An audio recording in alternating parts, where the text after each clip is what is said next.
আসসালামু আলাইকুম। তো কি অবস্থা সবার? আশা করি সবাই ভালো আছেন। আলহামদুলিল্লাহ আপনার দোয়া আর ভালোবাসায় আমি ভালো আছি। স্বাগত জানাই সবাইকে আলবেনিয়ার নতুন আরো একটি ভিডিওতে।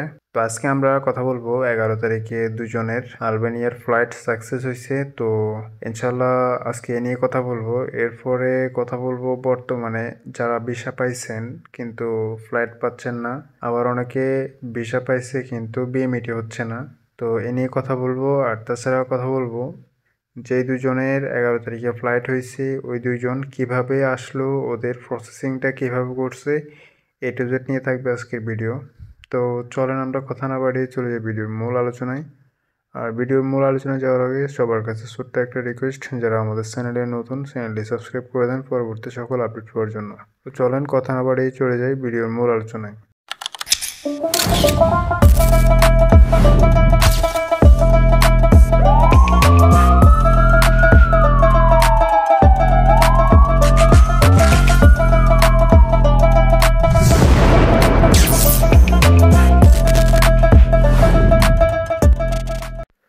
তো আমরা প্রথমে যে বিষয় নিয়ে কথা বলবো সেটা হলো ফ্লাইট নিয়ে। বর্তমানে আপনারা অনেকেই হতাশ হয়ে আছেন, টেনশন করতেছেন যে আসলে বাংলাদেশ থেকে আলবেনিয়াতে কোনো লোক আসতেছে কিনা, বা আসলেও কিভাবে আসতেছে, কারোর সাথে তো যোগাযোগ করতে পারতেছেন না বা জানতে পারতেছেন না বর্তমানে পরিস্থিতিটা কেমন। তো দেখেন, বর্তমানে এমন একটা পরিস্থিতি বাংলাদেশের মানুষ পাস করতেছে যারা আলবেনিয়া ক্যান্ডিডেট আছেন বা যারা জমা দিছেন। তো তাদের ক্ষেত্রে আর কি অনেকেই ভিসা পাইছেন, 5-6 মাস হয়ে গেছে কিন্তু এখনও বিএমইটি হচ্ছে না, আর বিএমইটির কারণে কিন্তু ফ্লাইটও করতে পারতেছেন না।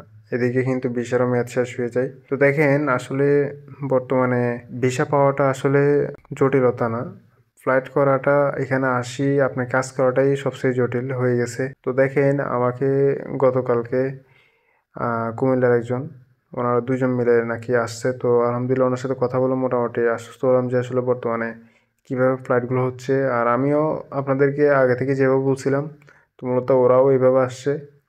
ওদের আসার মূল প্রসেসটা ছিল, ওনারা প্রায় 7.5 মাস সময় লাগছে ওনাদের ভিসা হইতে।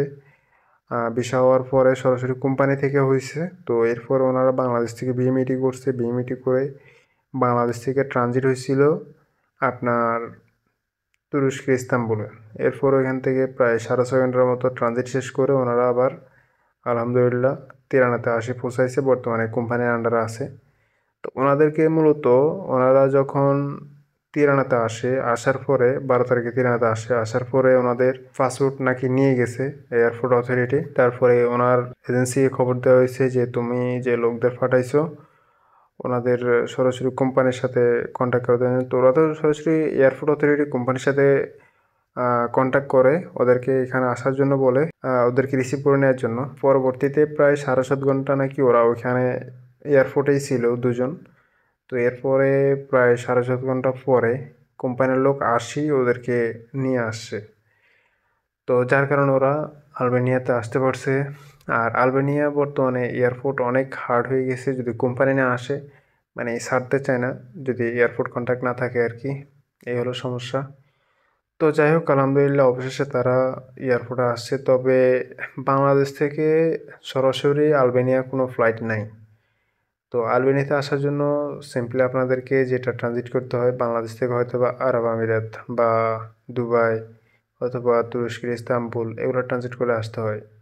কিন্তু আপনাদেরকে কিছু ভুল পথ বর্তমানে প্রদর্শন করা হচ্ছে, সেটা হলো যারা আলবেনিয়ার ভিসা পাইছেন কিন্তু সরাসরি আলবেনিয়াতে যেহেতু ফ্লাইট নেই, এই কারণে আপনাদেরকে অনেক এজেন্সি ভুলভাল দিক নির্দেশনা দিয়ে আপনাদেরকে নিয়ে আসে নেপালে, নিয়ে আসে মালয়েশিয়াতে, নিয়ে আসে শ্রীলঙ্কাতে, এগুলোতে এনে বসায় রাখে। ঠিক আছে, অনেকের সাথেই কথা হয়েছে, অনেকেই নেপাল গিয়ে বসে আছে বর্তমানে।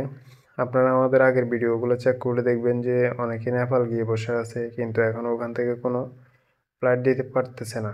ঠিক আছে, তো আমি আশা করি ইনশাল্লাহ আপনাদেরকেও আপনাদের এজেন্সি খুব দ্রুত ভালো একটা দিক নির্দেশনা দিয়ে দিবে যে কীভাবে আসতে হবে। যতজন ইনশাল্লাহ বিপদে আছেন ইনশাল্লাহ আশা করি সবাই ভালো একটা পজিশনে আসতে পারবেন। এরপরে যেটা নিয়ে কথা বলবো সেটা হলো বর্তমানে ভিসা হচ্ছে কিনা, আর ভিসা হইতে কতদিন লাগে, আর আলবেনিয়াতে আসতে হলে কোন প্রসেসটা ফলো করতে হবে বর্তমানে। সেটা হলো দেখেন, সরাসরি বর্তমানে যদি আসতে চান, যেহেতু বাংলাদেশের ভিসা মানে বাংলাদেশের কি ভিসাটা একটু কম দিচ্ছে বলতে তাও আপনার 10 দিন 15 দিন এটার ভিতরে কিন্তু ভিসা হয়ে যায়, কিন্তু আসার পরে এন্ট্রি করতে কম দিচ্ছে। ঠিক আছে, ভিসা ঠিক মতো হচ্ছে কিন্তু এন্ট্রি করতে মানে একেবারে দিচ্ছে না বললে চলে, কারণ বাংলাদেশিদেরকে আগে অনেক ভালো জানতো। বর্তমানে যেহেতু বাংলাদেশের বাজারটা খারাপ করে ফেলছে, আগে যারা আসছে তারা এখান থেকে এসে মুভ করছে, অন্যদিকে চলে গেছে, কাজ করে নাই। ঠিক আছে, এই কারণে মালিকরাও হয়রানি হয়েছে, যার কারণে এখন আপনারা হয়রানি হচ্ছেন। তো মোট কথা বলতে চাই যে যারা আসেন বা যারা এন্ট্রি করতেছেন তারা এখানে আসেন, ঠিকঠাক মতো কাজ করেন, তাহলে আপনার পরবর্তী ভাই যারা আছে বাংলাদেশ থেকে আসবে তাদেরকেও এয়ারপোর্ট অথরিটি অত হয়রানি করবে না, তারা ইনশাল্লাহ ঠিক মতো ঢুকতে পারবে। এরপরে বর্তমানে যেটা না বলানো সেটা হলো যে আপনাদের প্রথমত বাংলাদেশ থেকে বিএমইটি করে আপনারা এখান থেকে ফ্লাইট দিবেন যেদিকে দিক না কেন। বিএমইটি ছাড়া আপনারা নেপাল বলুন, শ্রীলঙ্কা বলুন, কোনো দিকে ফ্লাইট দিবেন না। এজেন্সিকে বলে দিবেন সোজা কথা, আমাকে ফ্লাইট করার আগে আমার বিএমইটি করে দিবি, আমি এরপরে যাব। পরে বিএমইটি হওয়ার পরে আপনাকে যদি আলবেনিয়াতে না আনে তাহলে কিন্তু আপনি ওই এজেন্সির বিরুদ্ধে অ্যাকশান নিতে পারবেন। এখন যদি আপনি বিএমইটি না করেন তাহলে আপনাকে যে কাজের জন্য পাঠাচ্ছে এটার কোনো প্রুফ নাই। আমি একটা কথা বলে দিই, আপনি যে দেশের জন্য যান এটা সব দেশের জন্য আমি মনে করি যে 100% কার্যকরী। মাথায় রাখবেন, যে দেশেই যান আপনার প্রথমত বিএমইটি করে যাবেন, যদি কোনো সমস্যা হয়, কোনো প্রবলেম হয়, পরবর্তী আপনি ওই এজেন্সির বিরুদ্ধে যে কোনো অ্যাকশন নিতে পারবেন। ঠিক আছে, আমি কোনো এজেন্সিকে আসলে এখানে নিচু করে দেখতেছি না, কারণ এজেন্সি না থাকলে বাংলাদেশের এত কর্মীরাও বিদেশ আসতে পারতো না। তো সবাই সবার জায়গা থেকে সঠিকভাবে কাজ করুক, এটাই বড় চাওয়া। কারণ তারা যদি একজন মানুষের জীবন নষ্ট করে দেয়, ওই একজনের কারণে তার পরিবারের 10জন মানুষের ক্ষতি হয়ে যাবে। ঠিক আছে, এই আর কি। তো সবাই সঠিকভাবে কাজ করুক, এটাই। আর বর্তমানে ভিসা তো হচ্ছে, তো ভিসা চেক করার ওয়ে আমি আপনাদেরকে আগে ভিডিও দিয়ে দিছি, আপনারা চাইলে ওইভাবে ট্রাই করতে পারেন। তো আজকে ভিডিও এ পর্যন্ত, আজকে ভিডিও আর লং করবো না।